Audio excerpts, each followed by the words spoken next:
Hello, Crispin Redhead. Hello, Rosemary James, ex-partner. I know. Wow. Thank you for speaking with me from your home in Toronto. My pleasure. You were a company member from 1989 to 1991. How did you end up performing with TDT during this period? From the beginning? Want to Well, start from the sure. beginning? Like Yeah. how I got introduced to Toronto Dance Theatre? Yeah. Billy Ann, the remember she was the principal of the Yep. school. Billy and So Belai. Billy, yeah, she used to teach one modern class at Ryerson. I was in a dance program, first year program at Ryerson, and at the end of the year was this school evaluation, and she said, Crispin, what do you want to do with your life? And I said, well, biggest fantasy, I would love to dance with Alvin Ailey. So then she said, well, if you want to dance with Alvin Ailey, you better get out of this school. And she says, why didn't you come and take a look at Toronto Dance Theatre? So she sent me over, and they was doing sent me to see a show. I can't remember what it was. And I remember seeing this show, and I was like, holy smokes. And I remember Larry, Merle and Grace and Michael Conway and Benoit. I remember going, I was going, what the hell is this? So then I talked to her. She says, well, we have a school here. I was like, really? So she says, you should really audition for the school. So I auditioned for the school and I got into the school, and that's how the journey started. You're not going to believe this, Huh? but I was also at Ryerson for a year, like back in 1982. Billy Ann taught classes on Friday as Yeah. well. And I, was sort of So, questioning my direction as well. yeah, But yeah. she, told me about the school, the Toronto Dance Theatre. I came and, watched a class, Uh-huh. fell in love with it, Uh-huh. and then ended up at the school in 83. Oh my gosh, Oh, this that is is amazing. why I had no idea. You were in Ryerson. Yes. No wonder we became such great partners. There you go. Things you learn. Oh my gosh. Yeah, that's And what so you spent 3 years, right, in the program? I think I was 3 years in the program, and then we were remember we were doing we had a youth ensemble and we went to Aberdeen. I remember we did the youth ensemble thing, and I decided because I didn't get into the company, they liked me, and I was still able. They told me you can still come in and take company class because all that last year in the school I was doing company classes and stuff like that. So I decided, well, that'd be a great way to get a free dance class, just a warm up so that I can get on my day and start doing auditions and stuff like that. And it was really bizarre. Just I got once that last year I knew I wasn't getting into the company. I wasn't in the school anymore. I decided I just used to go in and do a warm up, and I just started dancing. And it's really funny. It was the first time I stopped thinking about technique, and I just wanted to move. Mhm. And 2 months into that, I got an apprenticeship with the company. Yeah, I remember I was taking a thing, and David and Christopher, they offered me, and I was like, and cause I was just going in, warming up, and I didn't care about what people thought. I just was warming up, and I finally started to dance because I was no longer thinking technique. I was moving, and I Yeah. guess they finally saw like it clicked at that moment, and then that's how I joined the company. I had no idea Yeah, that that was yeah, your that's journey that's into. how it happened. Yeah. Oh, what do you think? Well, what kind of the creative process? What was that like? Wow. Well, I really enjoyed David Earl's creative process. And David Earl was always my to this I'm really upset that I haven't been in contact with him in all these years, but he's the one that really pushed me. And I just used to love the way he used to choreograph. I remember seeing his journals and seeing he used to take pictures and paste them in books and stuff like that. And all of a sudden he got a vision, and then he'll start molding it on the dancers' bodies by playing and stuff like that. So that's the creative process I enjoyed. And then he'll just use you and mold you, and things happened, right? So Yes. that was when I looked at it, I for me, I loved that process, just playing and experimenting. What about the other choreographers? I remember Christopher was very technical. I always had problems because he was really, really with. I loved his stuff, but he was very, very technical, and the counting was really, really important. And it was like every count, blah, and that used to freak me out. I eventually got into it, but that was a little bit more challenging to me. But it was a challenge, Yeah. and so it was. But it was primarily David Earl at that time that I did a lot of work with the company, and some with Christopher, Peter, and Hmm. yeah, and luckily Trish also. So just working with I was very lucky because I had that last. I always say that the last generation. I had the pioneers, and that was Yeah. like that was it was very different back then. They used to really really work with the dancers and play, and you saw where all the work where all the movement was coming from. I can, which was it was yeah it was different Yeah. back then, Yeah. and it was Yeah. very very technical, Yes, it was. But very we, technical. well, we all had good chops back then, Yes, though. yes, yes, yes. And that, I mean, they were very different choreographers, Yes. obviously, and Yeah. wanted different things from us. Yeah. And so Yeah. it really pushed us in an interesting way. Hmm. What were some of your favorite repertoire to dance? Sacra. Sacra. Oh, yeah, Mozart. Yeah, that Mozart requiem. That was my ultimate. I love that. It was a journey.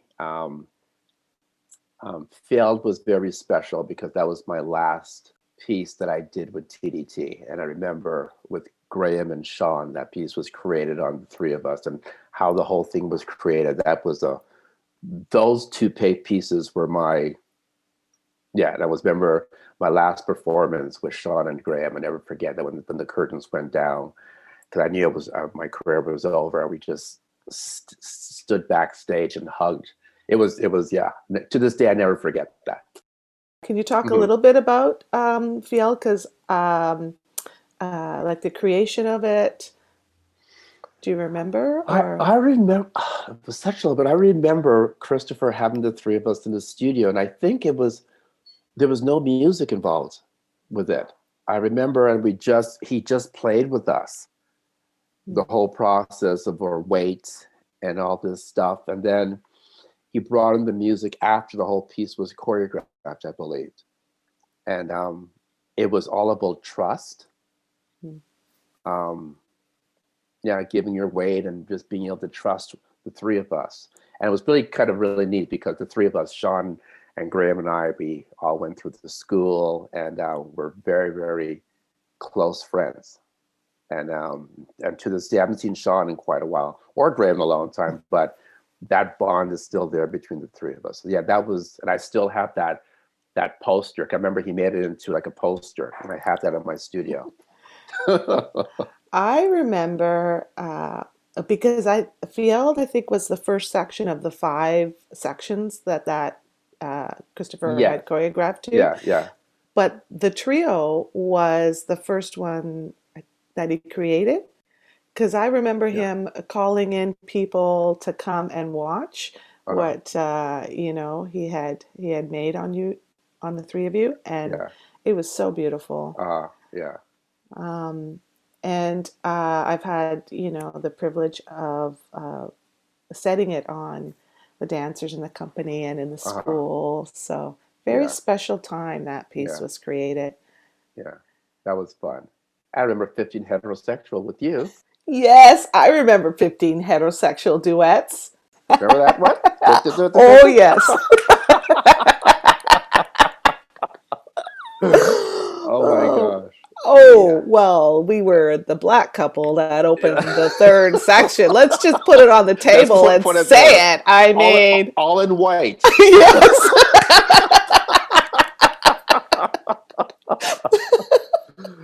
Oh yeah. That was very fun Uh-huh. partnering with you on Yeah. that. It was a very small section, but very Yeah. made a huge It made a whole impact. hill in the whole yeah, definitely. So people would come up and comment to me yeah, about that, and yeah, the two of us working together and yeah. our play with each other, That's and right. so fun. I mean, we did quite a few sections. We did green even clear and warm. Remember that? That was a Christopher work. Uh-huh. You and I were partners together in that Well, as we well. partnered a lot. It was really funny because you were the one who actually taught me to be partnering. I learned a lot from you. It was really funny.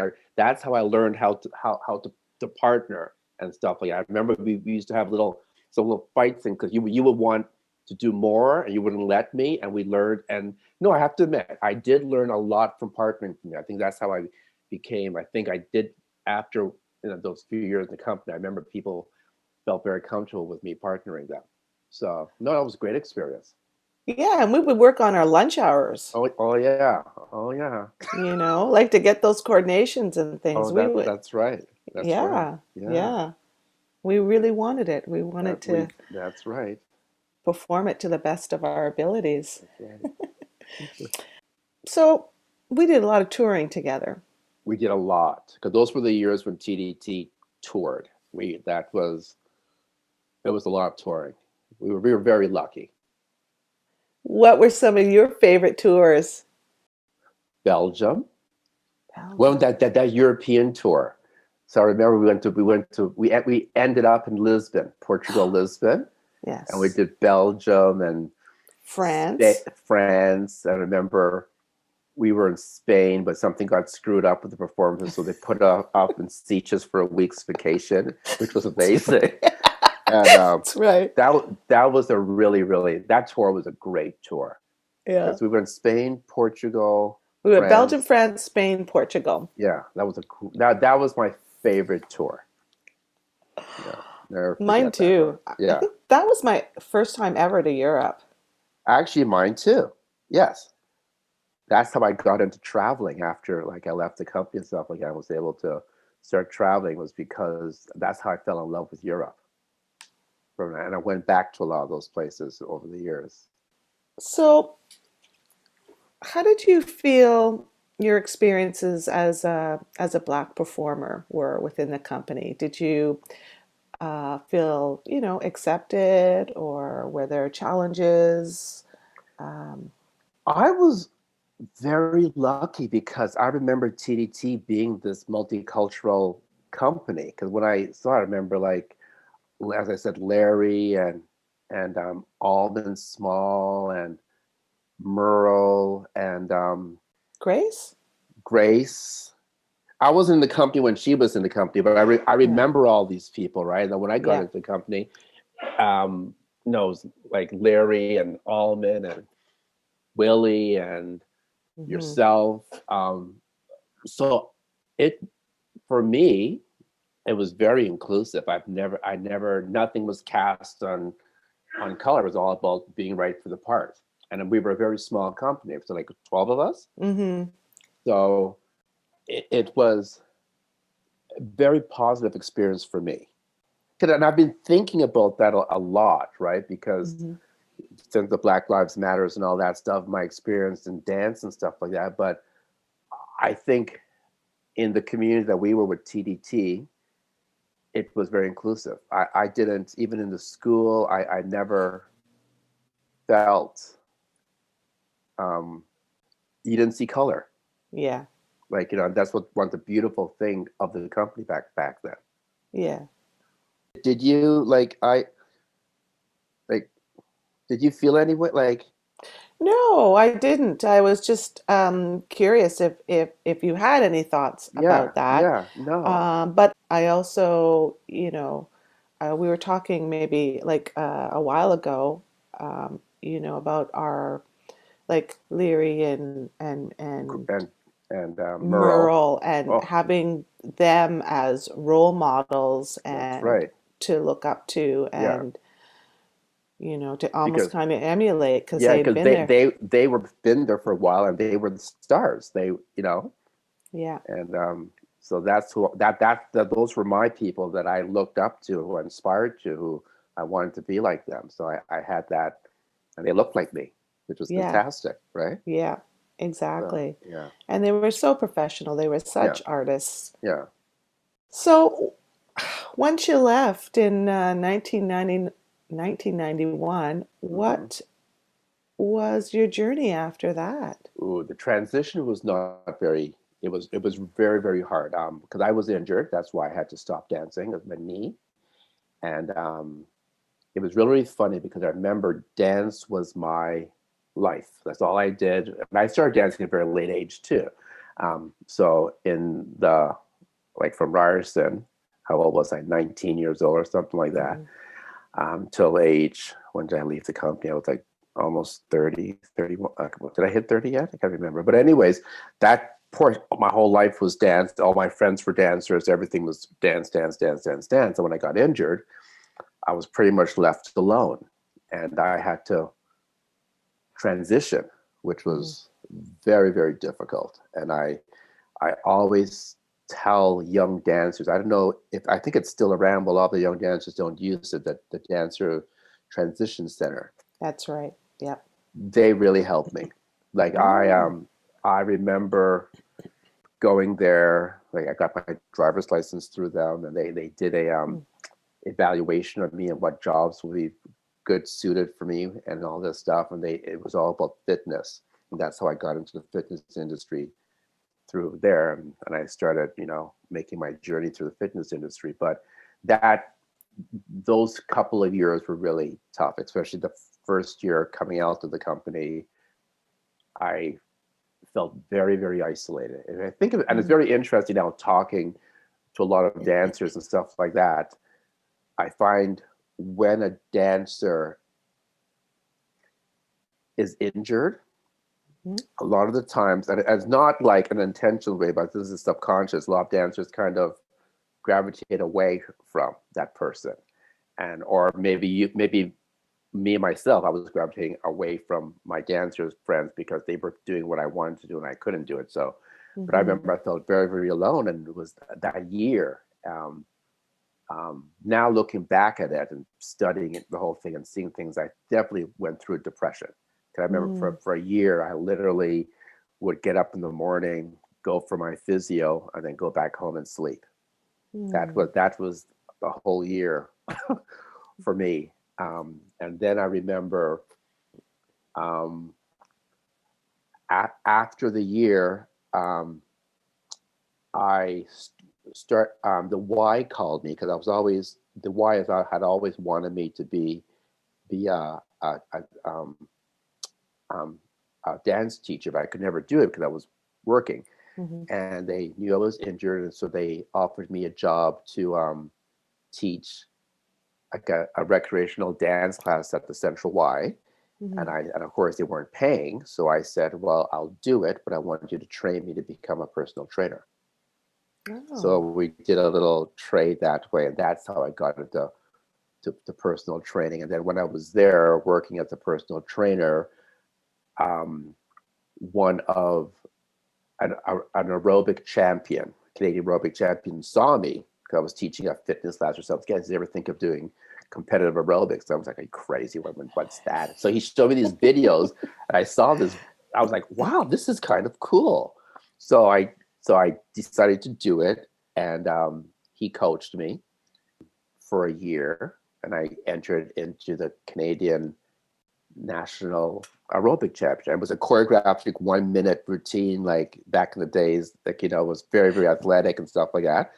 And I placed second in Canada. Crispin. I did that, and Cool. then after that, I I found I well when I was at Ryerson, Al Green, he used to be Body Alive, and Wendy Stanham, Al Green had a studio, an aerobic studio. So Mhm. after I finished this aerobic championship, I went to him, and actually I knew because the business was still going because my present partner, husband, lover, he was working there, Mhm. and I asked Al for a job, and he said yes. He Oh. trained me to be an aerobic instructor, and that's how my whole aerobic stuff started, and started teaching aerobic classes and stretch classes and all that stuff and spinning classes. And my everything was going fine, but then after all my old dance injuries started flaring up, Mm. so I remember Pilates. I was doing the Pilates the last year of my when I was with TDT, when I was injured for that last year, I was doing a lot of Pilates.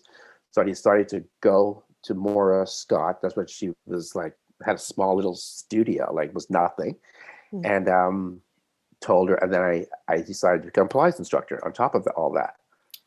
So then Wow. I did the whole Pilates instructor thing, and for a year, back then you had to go for a year to Uh-huh. Pilates school and learn the Yeah. thing. And I became a trained instructor, really, really, and had a lot of personal training of all my personal training clients. I slowly got them started doing Pilates. So I started teaching more Pilates, and then I taught Pilates for a million years. And then eventually um, I had a good friend that I started teaching him dance Mhm. at the Y, and he actually wanted to be a dancer, and I kind of discouraged him because he was very smart and he was going to engineer school. I says, first get your engineering degree and we'll talk. So, anyways, he listened to me. He got his engineering degree. Then he came back to me and says, Crispin, I want to be a dancer. And I was like, what? So anyways, he won, and he had actually ended up going off to National Ballet School for a bit. Then he went to Montreal, New York, and then ended up dancing with the Graham Company. Wow. Yes. So I remember then going to see, I used to see him dance, and he was, all right. And I remember going to see him dance again, and then he looked totally different on stage. And I was like, what are you doing? He says, Crispin, I've been doing gyrotonic. And I was like, what? And Mm. so that's good. I just saw how his movement from previous years had changed, how he looked on stage, how he was moving through space. Something was different. So Mm. that's how I got into gyrotonic. I took one gyrotonic core class, changed my life, and I slowly transitioned out of Pilates. I Mm. went to New York, and I was staying with my good friend. That's how I did all my training back and forth. I'll be in New York 4 months out of the year, and I'll travel back and forth learning Mm. gyrotonic, and eventually became a gyrotonic instructor, switched my Pilates studio slowly into a gyrotonic studio, and then eventually I became a master trainer.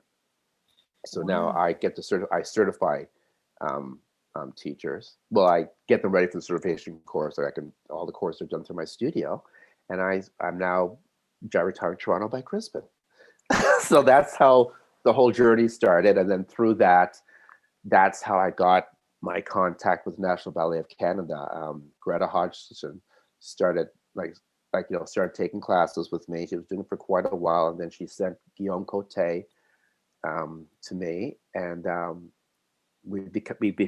he became good friends, and he throughout the years has been sending more and more of the dancers of the National Ballet to me. So now I work with a lot of the company members, and it's all come full circle. I started off in dance, and I did the whole fitness thing, and it all evolved into the gyro, and now I'm back in the whole dance community. A little weird because I'm with ballet dancers now, primarily. Yeah, I was like, but a lot of ballet dancers are working with me now, and I love it. I love it. Roy and I were just talking about it. Roy was like, where? Where did the time go? You're just like, Where? Yes. and I tell a lot of I work with a lot of young dancers, right? They're like 19, 20, 21 kids, Mm.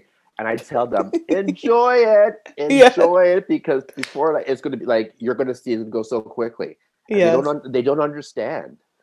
And I No. tell them, like, you take care of that body, because I work with a lot of the dancers. You can see usually at age, because for a ballet dancer, Mm. it's usually around getting into your 30s, things start changing. Mm-hmm. And it's really interesting to see, especially on a ballet dancer. Mm. The things just, it happens, right? And sort of have it mobilized that joint so you can have a longer career. And Yeah. that's why a lot of them love coming to me, because they're understanding that the Mm-hmm. body things are going to happen. You want to have a long career, Mm-hmm. Mm-hmm. right? So that's why gyro is so effective. Obviously, I guess because of COVID, your studio Oh, is closed now, and closed. Oh. It's been really, really hard, but because of COVID, it's all closed down. It's hard. It's tough. Just want to make it through this. I just want to make it through. If I can make it through until March. I Mm, think what's going to happen is it's going to start warming up. I hope it'll take us out of this lockdown and mhm, we can start building up again, and hopefully people start getting vaccinated. And I think it will come back. It's just one of those things now. We're in lockdown for a good reason, and I do understand it. And mhm.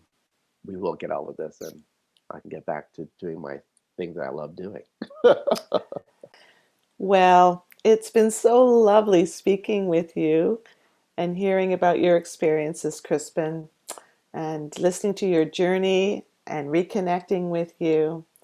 Thank you so much for taking the time to speak with me. I really appreciate it. Take care. All right, honey. Well, thank you. Thank you so much. Bye now. Bye bye.